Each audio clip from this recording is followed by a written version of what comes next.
మరొక విషయం sand mining మీద మరలా చేసిన దగులుబాజీ పనుల్ని మరలా కప్పిపుచ్చుకోవడానికి కాంగ్రెస్ జాతీయ నాయకత్వం నుంచి వెళ్ళి లోకల్ నాయకత్వం వరకు మరలా ఒకటే పాట పాడుతున్నారు. వారు మొత్తం 10 సంవత్సరాల పీరియడ్లో కూడా ఒక 50-60 కోట్లు కూడా మొత్తంగా 10 సంవత్సరంలో ఈ ప్రభుత్వ ఖజానాకు రాబట్టలేని ఆ డబ్బులన్నింటినీ కూడా తమ జేబుల్లోకి బొక్కసాల్లోకి మింగిన కాంగ్రెస్ నాయకులు ఇవాళ సిగ్గు లేకుండా మరలా ఇవాళ ఏం మాట్లాడుతున్నారంటే చారాన ప్రభుత్వానికి వస్తే బారాన వస్తుందంట. మాట్లాడడానికి విచక్షణ కోల్పోయి 10 సంవత్సరాలుగా నువ్వు చేసిన రెవెన్యూ ఎంత?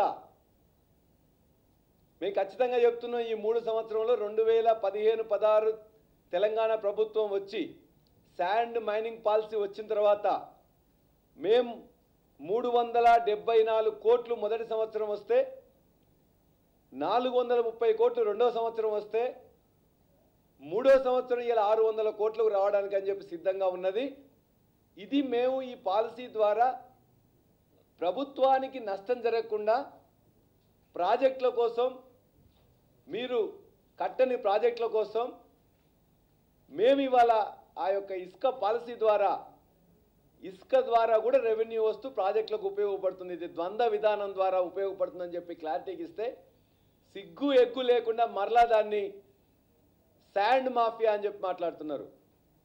శాండ్ మాఫియా ఏదైనా ఉన్నట్లయితే, శాండ్ ద్వారా నష్టం జరిగింది ఏమైనా ఉన్నట్లయితే, శాండ్ను మొత్తం మీ అక్రమ సంపాదనకి ఏమన్నా ఉపయోగించుకున్నట్లయితే అది కాంగ్రెస్ నాయకులు తప్ప మరొకరు కాదు. 10 సంవత్సరంలో నీ పాలనలో 4000 కోట్లని మొత్తం కూడా మెక్కిన కాంగ్రెస్ నాయకులు ఇవాళ మరలా శాండ్ మాఫియాను అనడానికి సిగ్గు ఎగ్గు లేదని మేము అడుగుతున్నాం. అదేవిధంగా లేనిపోని కంపెనీల పేర్లన్నీ చెప్తూ ఇవాళ ఎవరికి చెందిన కంపెనీ కానీ మైనింగ్లో పార్టిసిపేట్ చేయడానికి అర్హులుగా ఉన్న వాళ్ళు ఎవరు కానీ పార్టిసిపేట్ చేయొచ్చు, మైనింగ్ పాలసీకి అనుగుణంగా ఎవరైనా తీసుకోవచ్చు, దాని ద్వారా ప్రభుత్వానికి లాభమే తప్ప నష్టం జరగట్లేదని చెప్పేసి మన లెక్కలు క్లియర్గా చెప్తున్నాయి. నీవు మొత్తం కూడా ఏ రోజు కూడా 10 కోట్ల కంటే ఎక్కువ నువ్వు సంపాదించని గత 10 సంవత్సరాల్లో ఒక్కొక్క సంవత్సరం 350 కోట్ల పైన సంపాదిస్తుంటే ప్రజలు విజ్ఞులు, ప్రజలకు ఖచ్చితంగా ఇది తెలుసు.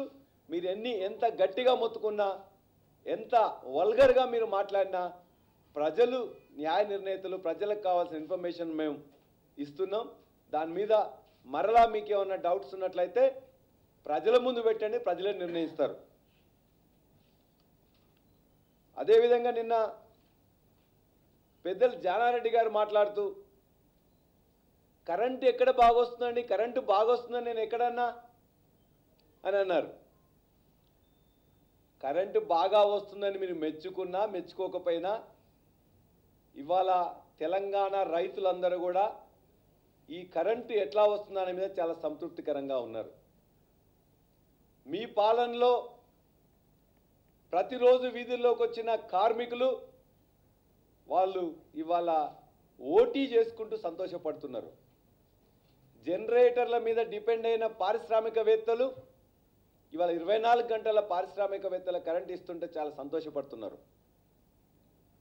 అనేక ఇబ్బందులకు, పొగకు ఇబ్బందులే రోజు 4 నుండి 6 గంటల కరెంటు ఇబ్బంది ఉన్న హైదరాబాద్ కానీ మిగతా నగరాల్లో ఉన్న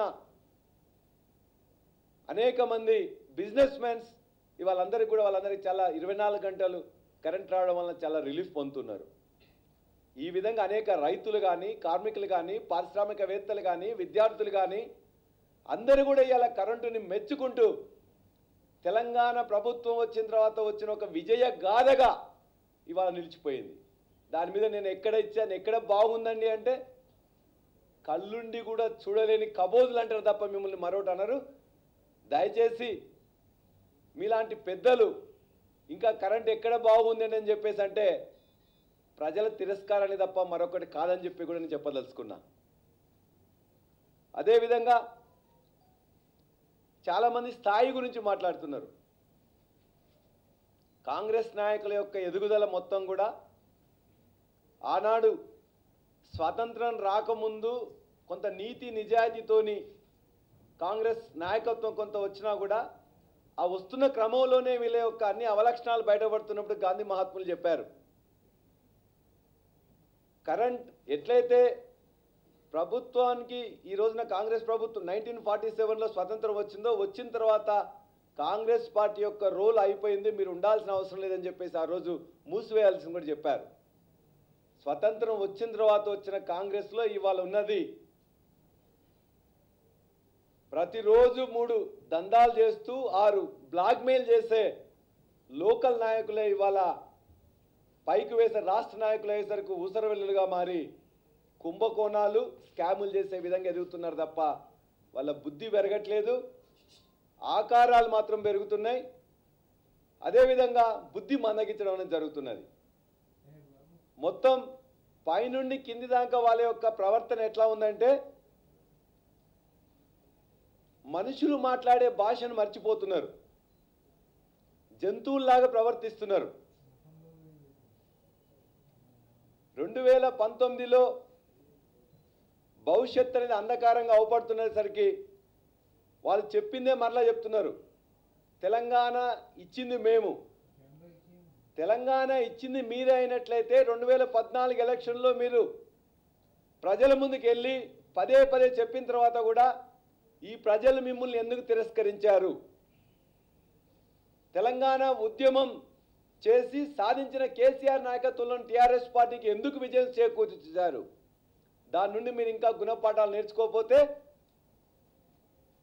మరలా ఇప్పటికే కిలోమీటర్ల దూరంలో ఉన్న మిమ్మల్ని మరింత లోపలికి అనగదొక్కడం ఖాయం.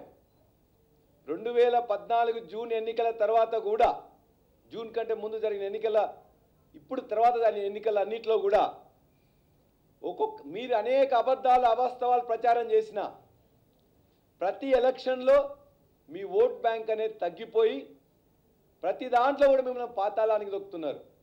అది మెదక్ ఉప ఎన్నిక కావచ్చు, వరంగల్ పార్లమెంట్ ఉప ఎన్నిక కావచ్చు, నారాయణఖేడ్ శాసనసభ ఎన్నిక కావచ్చు, పాలేరు శాసనసభ ఎన్నిక కావచ్చు, జిహెచ్ఎంసీ మున్సిపల్ ఎన్నిక కావచ్చు, వరంగల్ ఖమ్మం మున్సిపల్ ఎన్నికలు కావచ్చు, వరంగల్ గ్రాడ్యుయేట్స్ ఎన్నిక కావచ్చు, హైదరాబాద్ టీచర్స్ ఎన్నిక కావచ్చు. ఈ అన్ని ఎన్నికల్లో కూడా కాంగ్రెస్ పార్టీని, కాంగ్రెస్ పార్టీతో పాటు ఉన్న వాళ్ళందరినీ కూడా ప్రతి ఎన్నికల్లో ఒక్కొక్క కిలోమీటర్ మిమ్మల్ని పాతర పెడుతున్నారు. అయినా బుద్ధి లేకుండా ఇంకా ఇష్టం వచ్చినట్టు మీరు మాట్లాడడం జరుగుతుంది. మీ యొక్క ప్రవర్తన చూస్తుంటే, మీ యొక్క మాటలు చూస్తుంటే, మీ యొక్క ఆక్రోశం చూస్తుంటే, మీ యొక్క మొత్తం మీ ప్రవర్తన ఎట్లా ఉందంటే చిత్తకార్తెలో కుక్కలు ఏ విధంగా ప్రవర్తిస్తే ఆ విధంగా ఉన్నది. కాబట్టి చిత్తకార్తె కుక్కలకు ఏ విధమైన శాస్త్ర జరుగుతుందో ఈ రోజున అసభ్యంగా ఆక్రోశంతో 2019లో తమ జీవితం అంధకారం అనేది క్లియర్గా అవుపడుతున్న నేపథ్యంలో మీ ఫ్రస్ట్రేషన్కి నిదర్శనంగా మీరు మాట్లాడుతున్న మాటలకి మిమ్మల్ని ఖచ్చితంగా ఆల్రెడీ పాతాళంలోకి తొక్కిన మిమ్మల్ని అందరినీ కూడా ఇంకా లోపల తొక్కబడతారు తప్ప పైకి మాత్రం మీరు రారు. మీరు ఇప్పటికైనా మీ యొక్క కనీసం బాధ్యతతో నీకు చేతనవుతే ఈ 3 ఏళ్ల పాలనలో చేసిన వాటిని మంచి అని చెప్పండి. ఎక్కడైనా తప్పులున్నాయని చెప్పి భావిస్తే సలహాలు ఇవ్వండి. మీ ఆక్రోశాన్ని ప్రవర్తిస్తే ఈ ప్రజలు ఒప్పుకోరు. అదేవిధంగా టీఆర్ఎస్ పార్టీ కూడా మీ మీద మీరు ఏదైతే మీ భాష మాట్లాడినరో మీ భాషతోనే మీకు సమాధానం చెప్తాం, మీ చర్యలతోనే మీ చర్యల విధంగా సమాధానం చెప్తామని కూడా మీ ద్వారా నేను తెలియజేస్తున్నాను.